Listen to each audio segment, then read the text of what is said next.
Hi, this is Donnie Duncan, and you're listening to MLVC, the Madonna podcast, your place for all things Madonna Louise Veronica Ciccone. Oh, you do that so well. And hey, everybody, it's Stefan. Thanks for joining us for another episode of MLVC. As you just heard, today on the show, we are joined by Celebration Tour dancer Donnie Duncan. Welcome to the show, Donnie. Hi. Welcome. Hello. Thanks for being on time and taking some time out of your day. You're in Paris, correct? Yes, I am. I'm in Paris. How is Paris today? It's lovely. It's getting cold here now. Yeah, it's full winter. Winter is rolling in, so but it's lovely. Today we have some sun, so no complaints. Yeah, it was the same in New York. It was like Halloween. It was summertime, and then literally the next day, all of a sudden it was like, winter. Zapped completely. Yeah. Well, I was going to give a bit of a bio for Donnie, but if you were under a rock this past year, you should all recognize Donnie because he was very prominently featured in many of the numbers on the Celebration tour. I have some fantastic photos of you, by the way, because I was in the Sound Factory pit, and during Don't Tell Me, you were like smack in front of me. So I think a lot of people have some fantastic photos of you from that moment. I was very, very up close and personal. Yeah, it was fun. I mean, that's what I love about those pit seats is you feel like you're part of the action. And but let's start with your origin story of dance. How did dance come into your life? So I started dancing when I was 11. And my sister actually put me in classes. So she paid for my entire first year. And then after that year, my parents kind of got on board. And I continued until I was like 17, 18 when I graduated high school. And from there, then I went to university, from university into college, and or from the university into the company, and then the company into Madonna. But I've always been a dancer. It's always been my thing from very, very young. Even before I started taking proper classes. And was there a specific style of dance that you were like focusing on, or was it just like you were getting trained on everything? I would say it was more like modern was what I was most excited about, but I was getting like a more recreational training across many different genres. I just really liked to move. I was crazy hyperactive, so I just needed to do something. And my sister had the bright idea, so... That's fun. Yeah, it's sort of like Michael Phelps as a swimmer, whereas he was like super hyperactive, and his mom just was like, "We're going to throw you in the pool." And it was really that kind of situation. I was bouncing off the walls like crazy. And did you find that the dance helped sort of center you a little bit? Yeah, it gave me an outlet for all of my things to kind of come out in the same space. So I could be super physical and I could be really musical, and we could get excited about the songs that we were singing. I also grew up like singing in the church. And so had this very like expressive sort of experience as a kid. So it was just a really safe space for me to be very expressive, which was great. Yeah. What type of music did you sort of resonate towards, either to dance to or to sing to? I was singing wise, I was a super pop kid. So I knew everything on the radio. We always had the radio playing along with like a few random like classic albums, R&B albums and things.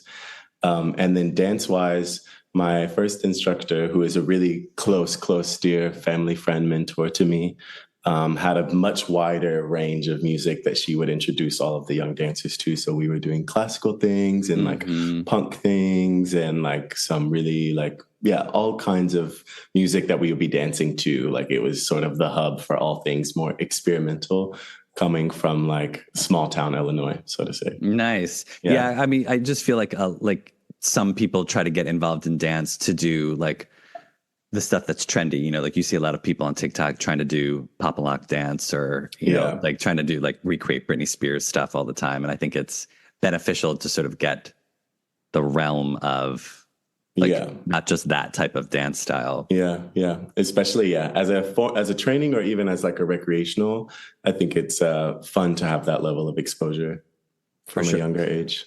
So do you feel that helped benefit you when you were getting led to Celebration Tour? Like, how did Celebration Tour come about for you? Yeah, well, so I was dancing for a really large, well-known contemporary dance company in the Netherlands called Netherlands Dance Theater, and that place was like a huge factory for all things very like avant-garde dance theater. Back, it's been around. The company's been around for 60 years, but through that company experience, I met this choreographer, Damien Jallet, Sure. and who was one of the choreographers on the Celebration tour. And basically, by working with him, we had a really good sort of bond and connection. And he invited me to come and audition for the Madonna workshop because he wanted some people around that knew his way of working, because in a way he also needed to produce a product for Madonna to sort of like agree on and accept, and he had like to do that in just a few days. So he wanted people around who really understood his language and methodology of creating choreography so he could get the best product out as quickly as he could. And I was someone that came to mind. And so, but for sure, in a sort of non-linear kind of way, all of the things that I've done have like facilitated the next thing.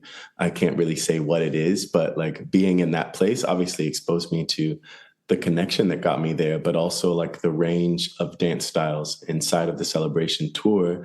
I was already open as a physical artist to be able to embrace such range coming from the dance company that I was working for. Right.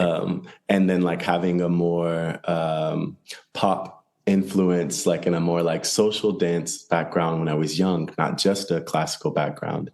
Having that also helped me to embrace the more commercial pop, hip hop, so to say, dance styles that were also throughout the Celebration tour, because I wasn't doing that kind of work when I was in the company. Mm-hmm. So, yeah, there was a lot of, so if someone's listening or watching this show right now, if you haven't seen the Celebration tour, you can see copious amounts of videos of the numbers on YouTube. There's an eclectic bunch of styles and different types of dance that are portrayed. Did you have any special abilities that you felt you brought to the show that was a reason why you were featured in one number over another? Interesting. I mean, because you were sort of in every number. I mean, you were. I was in a lot. I was in a lot. There were only a few that I didn't like manage to be a part of, and we were all in quite a bit. But I think the male identifying dancers were also used a little bit more than the female dancers. I think honestly, having like a very contemporary dance background, it just sort of opened you up to be able to take on those different characters, so to say, because actually it's quite a character-driven show. Yeah. Of her being like the queen of reinvention, right? Going through this music that has all of these different sort of personalities and sides of her. We all needed to be able to adapt and be coachable in that way. So I think that definitely helped with allowing me to be featured in multiple things. Yeah, I think that's kind of it. And we had we were like 16 dancers, even so much as maybe people don't know this, but, you know, in the number that was sometimes rain, sometimes take a bow, sometimes take a bow. Exactly. And this number, that's me in the cape. So we also built this number together with those choreographers, and that number required a very different sort of a lot of multitasking because I have to unhook her from the frame, then I need to climb under the frame, then I need to like embrace her but be covered in this fabric and make sure she doesn't trip or step on the fabric, and then get it removed. And so actually that one was like very very technical, while also having to be very like interpretive physically and making everything look seamless. So that was a good skill, I think, that was able to be highlighted for that particular moment. Did you get to develop or choreograph any moments in the show? So actually, working with Damien Jallet. So his pieces, Justify My Love, and the other one that was Die Another Day. Mm-hmm. I worked quite closely with him to develop a lot of the movement for Die Another Day, me and another dancer, because Damien has a way of working where he gives you a sort of task or sort of structure framework to work inside of. And you generate, and he comes around and he looks at things, and then he takes what he likes and he glues it to another section that he likes. And So with Die Another Day, it was like he wanted these razor sharp movements, very angular, very linear, using levels, moving at the last minute to this specific rhythm of the iconic Die Another Day rhythm. So that one I was able to work with quite closely, and he had a lot of beautiful inspiration from these Guljev videos of these like men dancing in large groups in these sort of empty brutalist buildings and very ceremonious. So we had a lot of references to draw from in building the choreography, but it was also like we were building it very tense. It wasn't like very relaxed. It was like, okay, Donnie, let's go. Do we have 45 minutes? Let's come to the other studio and see what we can make. And then we would make like, say, 6-8 counts or something in a very like tight period of time. And then I would go back and I taught it to the group. So we developed that together. And then for Justify My Love, the moment in the circle that was shot from above with Madonna in the center where she's being lifted, all of this sort of choreography that we built with the hands, creating the sort of, what's it called, like kaleidoscopic imagery, we built together with him. And I just sort of like pushed out the idea really, really quick. And because everything is happening on such a tight time frame, he was like, okay, wait, this is good, guys. Let's all come learn this. And then so suddenly you're just teaching it to the group and it makes sense. We weave the hands. And so those were my two biggest contributions, I think. Well, and I'm glad you say that because those were two of my favorite numbers from the entire show. Like, nice. I Justify My Love, I thought was just epically beautiful to watch. Like just the lighting and the way the skin tones all meshed together, and like everyone, you're all in like those little nude like bodysuit, nude illusion, and it was beautiful to watch. Like, and the music mix that they used of that song was great, and how they obviously Madonna in the center and the focused on her and around her. And like, it was basic. I mean, I always said it was such a beautiful, like orgy of bodies twisting and turning. And it was just beautiful. Exactly. And then Die Another Day. I mean, that's always been one of like a favorite, like upbeat, sharp Madonna song of mine. And the way that the choreography, I loved, that moment when it goes dark and then the lights come back on and then all the dancers are everywhere it was just beautiful and wonderful. I loved it so much. I'm glad. We had a lot of fun with that one, but it was a long process. I also was helping him to make the Madonna's actual part for that she's doing in the center. So we were making this very early in the workshop, and it was even more extremely difficult before we had to simplify things for microphones and costumes. But visually, it's really, really, really stunning number. Yeah. Yeah. And I think, and I don't know if you know, like, or you can talk to this at all, but one of my friends had said, she's doing the choreo with her eyes closed at the end towards the numbers. And I was like, so the next time I watched it, I happened to be in that front section near when she opens, like, how they had there was like 9 rows between Nothing Really Matters and that Die Another Day stage. And so I was like right in front of that Die Another Day area. So when I turned around, I was like, let me watch your eyes. Yeah. And I was like, oh, she is. I'm like, she's, which I thought was sometimes like amazing. Like it was so like, she's in this zone where she's just like able to close her eyes and do this choreo. And the dancers also are so sensitive to her movements and her energy. They're super responsive. So anything that maybe would happen different from one night to the next, those dancers are like very attuned into her movement. So that's why she has that freedom to really be able to like stay with the choreography, because of course it's a lot to think about, and she just, drops into her zone. So it's James Vaughan Pham was one. Who was the other one that partnered with Jal Joshua Alduesa Lebumfas? That's the full name. That's a mouthful. Yeah, it's a beautiful name. They were great. They were great to watch with her. Yeah, they were beautiful. And wow, even watching them in rehearsal was unbelievable. They were such beasts. It was incredible. Did you get to watch, like, because again, we know obviously we're not privy to the rehearsal process. Are you able to see people rehearsing, or are you busy working on your own numbers until you're required to be part of the number? Are you there, or are you like focused on your own stuff? It's a little bit of both. It just depends on the day because, of course, we rehearse a lot on our own without Madonna. Basically, we like get everything to performance level without her before she's learned like a single step, and then she's like, "Okay, I've approved it. I'm ready to learn it," and then she'll jump in and learn. So then, while she's learning, we have chances to sort of watch her section of it unfold, and then maybe some days they'll just review the section that she's in and they'll run that with music so we can watch those dancers work on that section.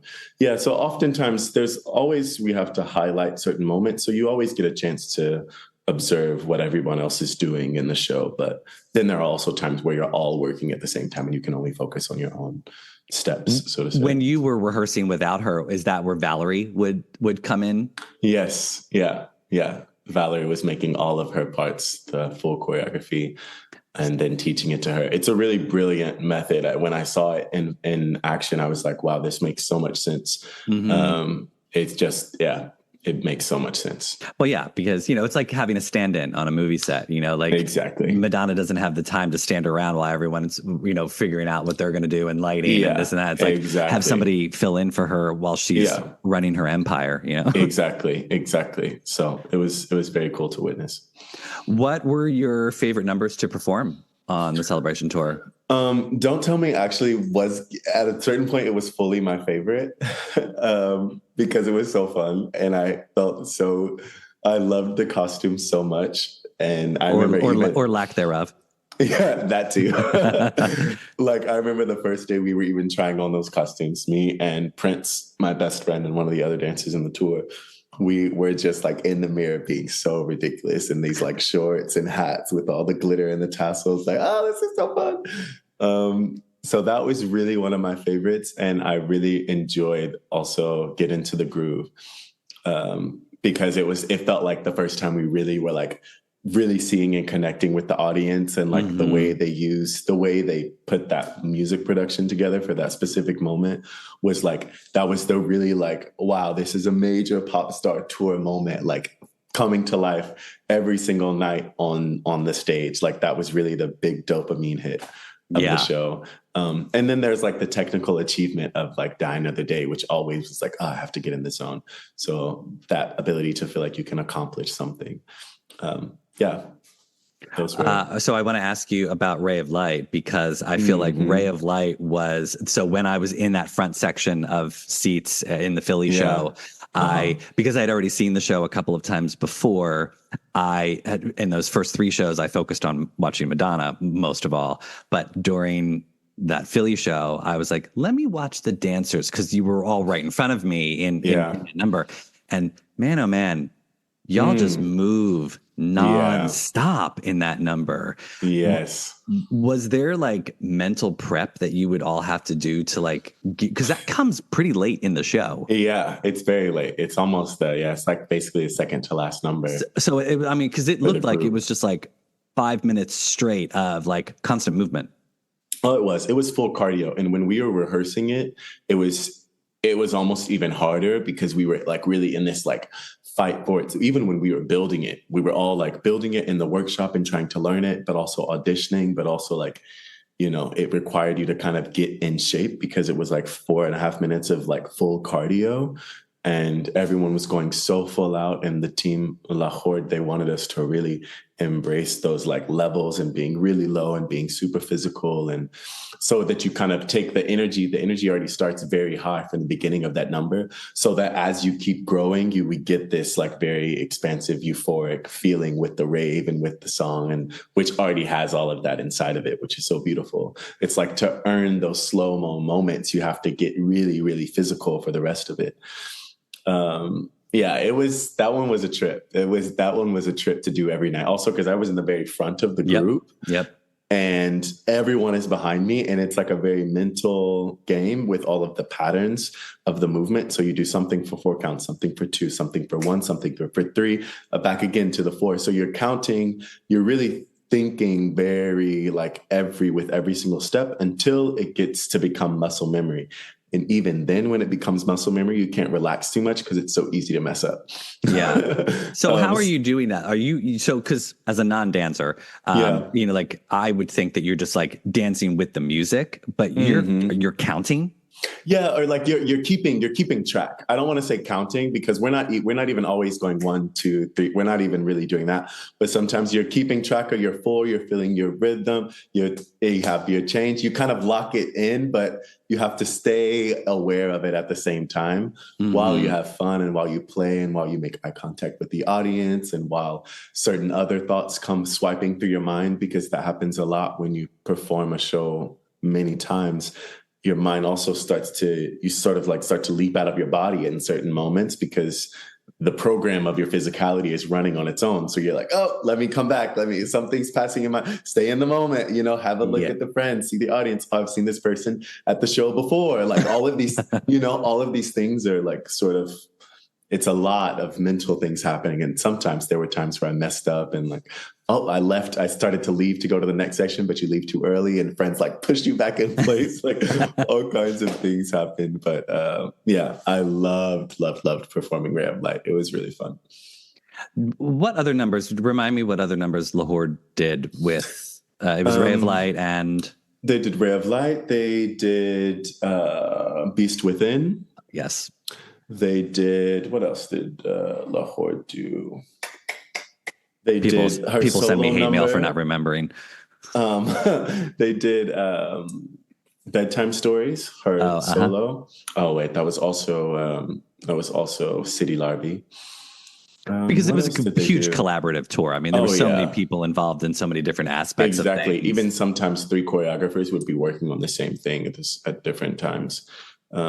Yeah. Was that would you say was Celebration Tour like the biggest thing you've ever worked on so far in your career? 100%. For sure, without a doubt. It's the biggest production value I've ever been a part of. The longest tour I've ever done. The most expensive production, biggest in all the ways. I've never had that many costume changes. I've never rehearsed for that long for a performance. I've never performed in front of that many people on that consecutively. For sure, it's the biggest thing. Yeah. So you said you would see people in the audience that you recognized. Did you notice that a lot? So I know I've spoken to many super fans who have seen like 50 shows of the Celebration Tour. Do you recognize that? You see them? Oh, for sure. Yeah. Like to a point where like you start to see them and you do a little like wink, like, hey, nice to see you again. Like it becomes you get used to seeing them. When you see them, you recognize them immediately. And even like could be multiple people in the same show. And I think that's really nice because it shows how much her fans care for her and how much they love to see her in her moment and how much maybe they appreciate the show and what it means for this tour to be going on. Yeah. Oh, for sure. What was performing in Rio like as the finale for this tour? Because to me, as a spectator, watching from home on some bootleg stream that we were able to find, it was, to me, just such a fitting tribute to her as an artist, to her 40-year career, and then also to the tour. Like to know that many people were showing up to watch her show, non-related to like a New Year's Eve or a 4th of July or any type of holiday. Like they were literally just showing up for her. I thought that was such a great testament, and it would just look like tell me how that felt. It was really so unreal. It was so, even before the show, what I've been saying is like before the week leading up to the performance was just crazy. Just seeing, because the Copacabana beach was already, the whole city was just preparing for this thing. And this monumental moment, not just the thing, this huge moment that then the excitement from everyone, the amount of people outside of the hotel, the news stations, the people taking photos, all the Madonna merchandise lined up on the beach everywhere, watching them build the stage and the bridge from our hotel to the stage so that we could get backstage. And then like our dress rehearsal the night before, having people there being able to watch the dress rehearsal, you're like, oh, this is crazy. And then thinking that was a lot of people. And then, wow, the next day was crazy. When the actual show was going on, Were you even able to take in how many people it was? Like, I assume at a certain point, you just can't even see no, beyond, you know? in a way, no. In a way, I wasn't. There was one thing that happened before the show. Someone had a drone camera and had posted a video on Instagram, and we saw from the drone backstage. I was like, and the way that you could see the stage, and then it just kept flying down the beach, panning down the beach, and the people just kept, there were just more and more and more people that then that really sank in. I was like, oh, wow, this is really, it's over 1 million people. It was 1.6, I guess, in the end. And seeing people watching the show from boats in the sea, you just, and it was so crazy. Like, I wish you couldn't really feel them because we're in an open environment. So you don't hear everyone the same because the sound isn't contained. But I think if that would have been possible, it would have been crazy to really hear the roar of that many people. Would have been unbelievable. Yeah, that was the one thing that I loved the most about watching the Rio show when they were live broadcasting it, was when she came out the very first time singing Nothing Really Matters, and you heard the echo of everyone singing. And I thought, what's happening? What are we here? Is that everyone singing the song? Because, you know, from audience to audience, every show is different. People change, you know, like I saw the last 2 Paris shows, and I felt like the audience was actually very calm in Paris. And then the next time I saw it, it was in Brooklyn, and it was like this huge party. And then I saw it in DC, and it was even bigger. And, you know, like it just felt like the audiences morphed and shifted and changed. But Rio, I was like, whoa, they've come to party. Oh yeah, they really did. They really did. They sang along the whole show. It was beautiful. It was really it was incredible. amazing. And I, you know, being outside next to the beach and wow, feeling the wind of the beach, like the wind of the sea, and like seeing the little fog roll in, and even just being out there during the day before everyone came. Yeah, even if I think about it in my mind, it's like, did that really happen? And it was in such a beautiful location, and we had gorgeous weather, and the people were so nice. Everyone was, it was such a special moment. Yeah, even backstage, and to have that be our final show was like, like a little bow on the gift. Wow, you know, a huge bow. Were there any other like performances throughout the run of the show that you like remember or like stood out for you as like being special for some reason? So there was one show in Mexico City where Selma Hayek came on stage. Yep. Wow, just as Frida Kahlo. And that was unbelievable. I almost cried in the middle of the show.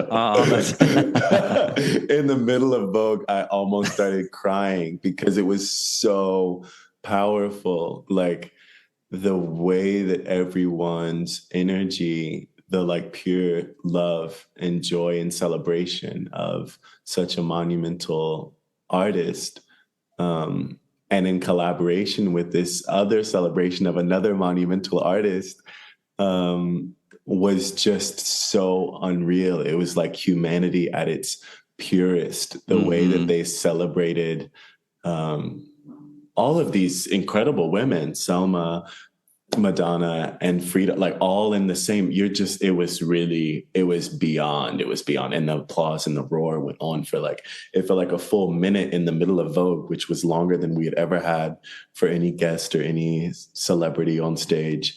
And it really kind of took my breath away.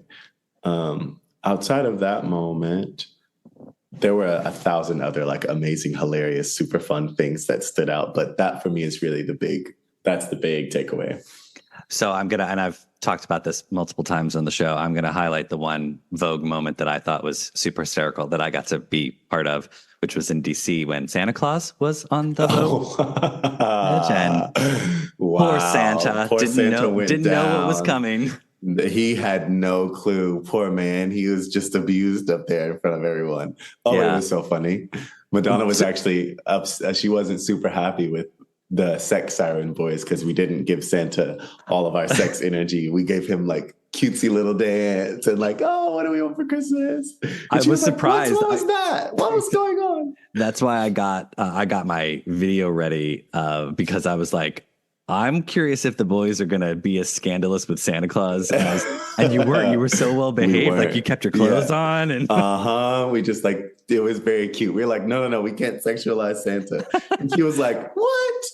And then she turns around and then you turn back around and Santa's now been jumped on and dragged to the floor. He lost his glasses, like hat fell off. Oh, this poor guy. Yeah, we had him on the show. I Really? I tracked him down. Somebody sent me a link and I was like, you want to come on the show and talk about falling on stage in front of Madonna? And so he did. Oh, so wow. yeah, Nice. He was a good sport to it. He said Madonna's medical team took very good care of me after. That's so sweet.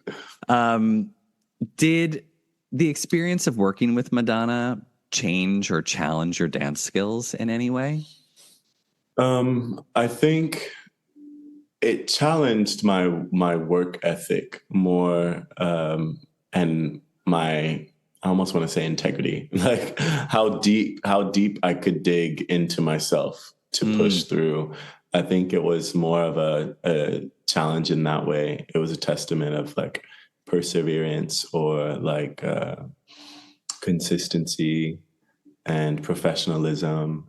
And it was really more of that than dance skills. I felt very ready as a dancer to take on a project like this, but I wasn't quite prepared for how hard the work was going to be, the hours of the repetition of the numbers, the hours of working, the hours of anticipation for a show or for a sound check, what it meant to be like smart and careful on a stage with so many moving parts, with fire, with elevators, with like all kinds of lights and lasers that could actually burn your eyes. Like, you know, like there's all these like massive screens and, you know, flying frames and all of those elements. I think it was, it challenged myself in that way to be really, really on top of it. And also work-wise, to be adaptable with all of those Vogue guests on stage every night,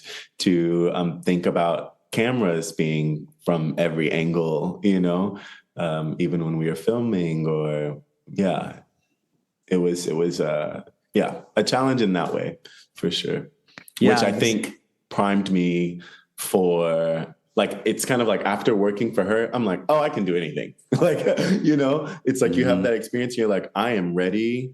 I know that if I know that I'm capable of doing that, I can be in any situation and I can hold my own and I can push through, because we just worked like crazy to build this show. And I can't imagine that anything else is going to ask that of me in that way.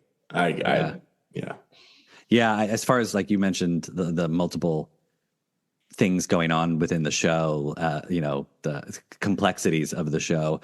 I think the very first tour I saw after Celebration was I went and saw Janet's Together Again tour that was going on, and Janet Jackson. And when I walked into the arena, I was like, oh my God, the stage is so tiny compared to Celebration. Like, it was just such a huge contrast. And I realized then, I was like, wow, we are spoiled seeing a Madonna show, because like, you just realize how like the costumes, the production value, like everything about that show was so super elevated. And then, you know, like seeing Janet Jackson, I mean, it's a different show. It's just, you know, a different she's show. a great performer and I loved what she did, but like she had 4 dancers, you know, she had one stage, you know, she had 2 little screens, you know, it was just night and day compared to and I was like, well, that's why you're paying more for Madonna, you know, absolutely. Like you got to pay for, you know, to all this huge elaborate stage that takes up half the floor, you know, literally. Yeah. That's like very immersive theater stage experience where you can see her from all sides of you. If you get a certain seat, she'll be on every, it's very special. Yeah. Yeah. I mean, you must have been burning calories left and right doing that show. Oh my God, you have no idea. How would you, I've always been curious, like, how do you manage eating? Like, are you eating before the show? Are you fueling up after the show? Both. Both, but always eating before the show is very particular because on a day-to-day basis, your body feels so different. And you may have energy from a meal you had the night before, and therefore you have less of an appetite on the day of the show, so you don't eat as much and you're good. And then you may have a day where you're starving by 4 o'clock, but you can't eat a full meal because you've got to perform in a few hours. Yeah. So there were days where I would be starving or I didn't want to maybe have what was at catering. So I'm just like eating a banana and a protein bar and a protein shake and just eat whatever you can to get through the show. And by the end of the show, you're like so hungry. But the second it's done, you have your after show food. So you have your big thing. But we were burning calories all the time. It was like, and every day we weren't performing was just like full rest day, on top of like the traveling and all of those things. Sure. Walking through cities and sort of exploring the cities. But it's the 2 hour it's like the durational work. Because already, like, you have the performance, what's happening on the stage, but then all the things that are going on behind the scenes, all of the running from one spot to the next, the changing costumes, the quick change in 40 seconds from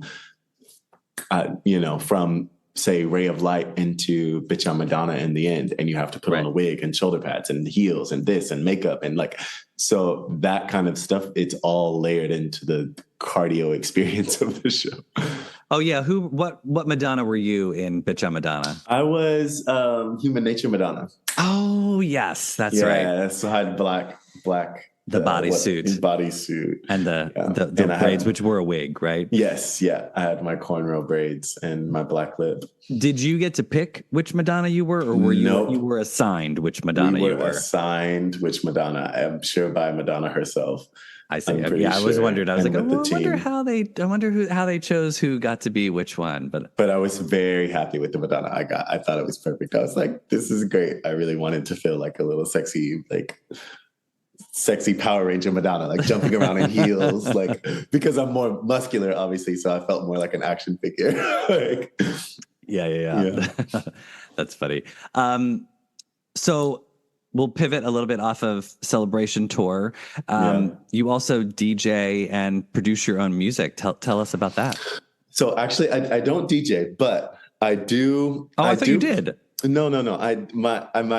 Actually, I grew up with the name DJ because I'm Donnie Jr., so people have always called me DJ. But I see.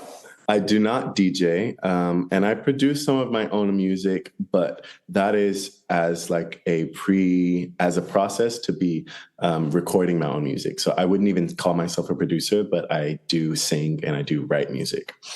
Nice. And so like now in collaboration with a producer friend of mine here in Paris, we are going to be producing a new EP for me. So it's like my first body of music as a recording artist.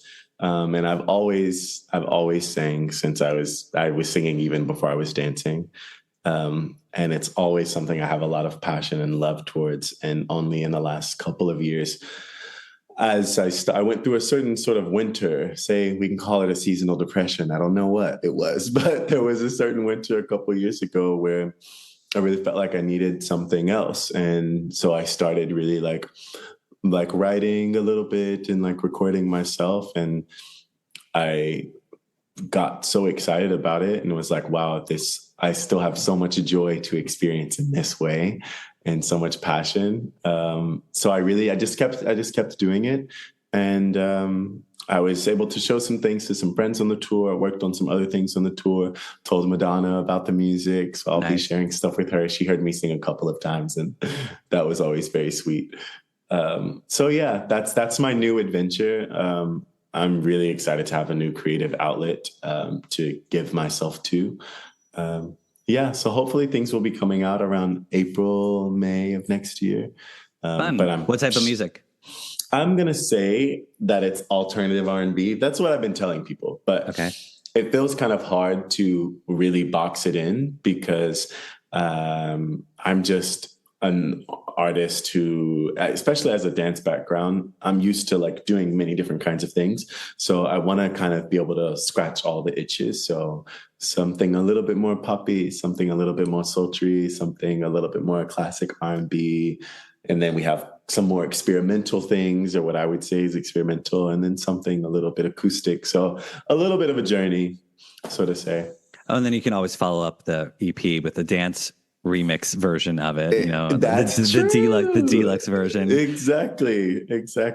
I didn't think about that actually. Mm-hmm. Well, everyone knows as a listener of the show that I'm always about the remix. So, if you have some good remixes, you gotta have some good remixes. Oh yeah, you gotta have some good remixes. It's true. Well, that's fun. I'm excited. I know how it is as I'm a photographer, and then I do this podcast, and then I just know that like sometimes it's fun to sort of stretch your creative muscles in different directions. Yeah. Not that you get bored with the art that you're currently doing, but you just it helps open your mind up a little bit more to other things. Like I feel like, because I do produce some music as well, and I feel like that is such a challenge for me. That doesn't come as easy as say photography does for me. But then it sort of colors the photography in a different way, where I'm able to like go back and like photography feels fresh again in some way. Yeah, for sure. I think they definitely can support each other, having multiple creative outlets. They inform each other and keep me curious and excited about the other, because I've had such a very, what I would say, rich experience as a dancer that's been so fruitful and such a dream come true, that I almost feel like, wow, I've really done what I wanted to do as a dancer. Let's see what else I can do in another way. And I will keep dancing because I love dancing and will always like provide a lot of beauty in my life. But yeah, it's such a full experience already. I'm ready to like see what else I can build and create in my life. Mm-hmm. Was there? You said that the reason I ask you this is because you said you had a season of depression a couple of years ago. Like a seasonal, we could call it seasonal depression.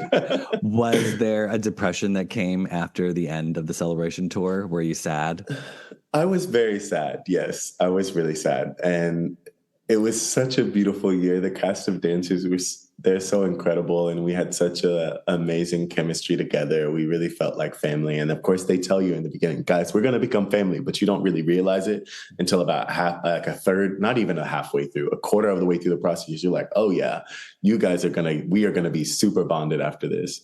So yeah, I was definitely disappointed to be leaving all of them and like not being able to see them all daily. Right. But it feels like you just made 16 new cousins that are like very close, people that you can call anytime you're in the same city, or if you need anything, or if you just want to talk or whatever. Really, really grateful for them. She picks beautiful people because there's no room for too much ego in that world, and the amount of work that we have to do. You have to be really ready to put yourself aside and make the project the most important thing. Sure. Yeah, I've said this a couple of times on the show before. I felt that the group of Celebration tour dancers that were with you, they felt so much more like poignant people in a show, in a Madonna show, as opposed to like the past couple of tours. I felt like they weren't as individualized.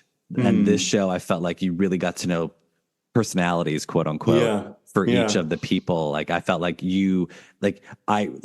in some of the previous Madonna tours, I didn't necessarily been like, oh, I know that dancer. Oh, I know that dancer. But like seeing Celebration tour, I was like, oh, there's Donnie, or oh, there's James Van Fam. I was recognizing Daniel Sibile. They sort of just stood out. So I think it's a testament to Madonna and who she selects, but then I also think it's a testament to you as a person and as a dancer. Like your art was so elevated that you were able to sort of like pop on stage. Yes. Yeah. And the range of the choreographers really gave us moments to really be highlighted. Like we didn't feel like even saying like, oh yeah, I was a backup dancer. I'm like, was I a backup? Do we call it a backup? Or we were just performing with her. It wasn't like, because she brings us to the level of the performance where it's like it's us and her. We're really merged together as performers and not just something floating in the background, which was really lovely. It's like there were moments of like you're all working together as one. Yeah. And it was great to see. I loved all the nods to Madonna past. Yes. And the reinvention of some of those moments that were familiar to long-term fans, but then I also loved just the freshness of everything that was, injected into the show. Yeah. Yeah. Oh, did you get to keep any of the outfits? No, we can't keep anything. Sadly, they're like, it's all going into the big Yeah, they're archives. like, you have to sign like a waiver, be like, nope, we're Yeah. returning all of this. They're like, we spent a lot of money on this because some of those things were like designed brand new. So yeah, no. Okay. No, I was wondering if you got to keep the erotica shorts because I was like, those are the boxing gloves, those like diamond encrusted boxing gloves with like erotica on up. There was so many. Did you appreciate those details? Like, when you were putting stuff on, I mean, you said you were tripping out over like "Don't Tell Me" costume, but like, oh yeah, were you able to really appreciate all of that stuff that was happening? Definitely, because they definitely, especially erotica, actually, I would almost say erotica the most when it comes to like the detail of things. The gloves, we had grills, right? Like the gloves, the waistband. Was there anything else super specific? I mean, even our opening punk looks were like super personalized. Like we could even sort of collaborate with the stylist and designers. I'm like, oh, maybe we can put some of the patches here. Maybe I can take some chains and some safety pins and we can do it like this. So we were able to like really get, even also with Ray of Light, like to give ourselves also that freedom in the character for that specific time. Well, you were just like, I'm going to be shirtless again. Yeah. If I'm like, honestly, just take it off. Question about, so one of my favorite numbers was Holiday in that, and the Chic, I Want Your Love, where you all sort of did that. So every show that I saw, the audience would trip out over that moment. Did you hear that? Like, did you understand like that was happening during? No, actually, every single show. Every single show, it was really cool. They loved it. Like you would hear, like I would just hear the roar of the audience every single time you guys would be moving around, and I was like, I don't know why. To me, I always said that was such old school Madonna, because like if you watched her in like Blind Ambition tour, there was moments where like the whole entourage moves across the stage at the same time. And to me, that I felt like that was that moment again, which was a nice sort of nod to her past. You know, it's funny. She loves to be with us. Like she really, when the choreography sometimes happens that she has to be over there and all of us are over here. She's like, oh, now here it is again. Me just alone by myself and the dancers over there. She really wants to be in the group. Like that's where she feels the most. Of course, she also is such a dancer and like was a dancer before she was a pop star. So she's like, I want to get me with my people. But I really liked that moment. And I like that people really enjoyed it. I didn't know. I mean, there were clips and photos of it that were really popular, but it's, I guess, I mean, there must be moments during the show where like some days, I mean, because there were some days where you're doing back-to-back shows and that's got to be exhausting to have to like run a marathon 2 days in a row. Yes. Did the crowd energy lift you up? Always. Some crowds more than others, sure, but always they are the thing that was giving us energy, because there were days where we were extremely exhausted, and her as well, with all of the international travel, etc. But where we would be backstage, kind of staring at each other, like, oh wow, we're gonna do another one, and say it's show like 56, and we're like, here we go, we had 80, there were 81 or something like that shows, so. There was a moment where it was like pressing play on a movie, which was interesting, but there was always something new as well. And that's the beauty of performing. So did you tinker with dance movements along the way? Or did you basically like rehearsal and then you locked it and it was locked for the rest of the time? Not super locked. Like we changed a few things actually. Like even Madonna had some things that she stopped liking at a certain point. So we changed some things, or we made a few lighting adjustments to make certain moments come out in a certain way. But more or less the foundation was there, but then always the interpretation would change every day. Like there were moments where we could always add a little bit of flair here, add a little embellishment here or there. Like that was happening all the time. And that's like the dancers' way of really just like communicating and keeping it alive. by like giving it this little zest that changes every night. Yeah. And Madonna does the same thing. Like there were nights where she would do things that you weren't quite ready for. You were like, okay, girl, we're going there today. Like which it gives you actually so much energy. Her being like the center of the solar system of this show, when she would rev something up, the whole group, like it's like a huge burst of adrenaline for us. Like there were days where she would, like the first time in Get Up on Your Feet, the second song, right after Nothing Really Matters, she would come out and do like the Everybody. first time, everybody, yes, there we go. She would come out, the first time she came out and grabbed my hand and just like kicked, like did this huge kick to the ceiling. I was like, okay, the show is happening. Like she's in a good mood. She's got a lot of energy. Let's go. Like, so these moments were really, really fun to always sort of respond to each other. Well, I'm sure she's like the conductor, you know, Oh, yeah. where it's like, and here we go, you know? Yeah. Yeah. It was really, entirely. That's the perfect way to put it. Well, I know you're a busy, man. I don't want to keep you for too much longer, but before I let you go, there's a little segment on the show that we like to call the lightning round. These answers are meant to be quick, off the top of your head, wherever you're at in your Madonna journey. Don't think too hard. Favorite Madonna song? Rain. Favorite Madonna music video? Human Nature. Favorite Madonna tour? And yes, it can be the one that you were a part of. It was the one that I was just on, the Celebration. Favorite Madonna movie? Baseball, League of Their Own. What's it called? Yeah, League of Their Own. Yep. Yeah. Okay. I didn't know. I never know how many people have seen like Madonna movies or past Madonna tours, but yeah.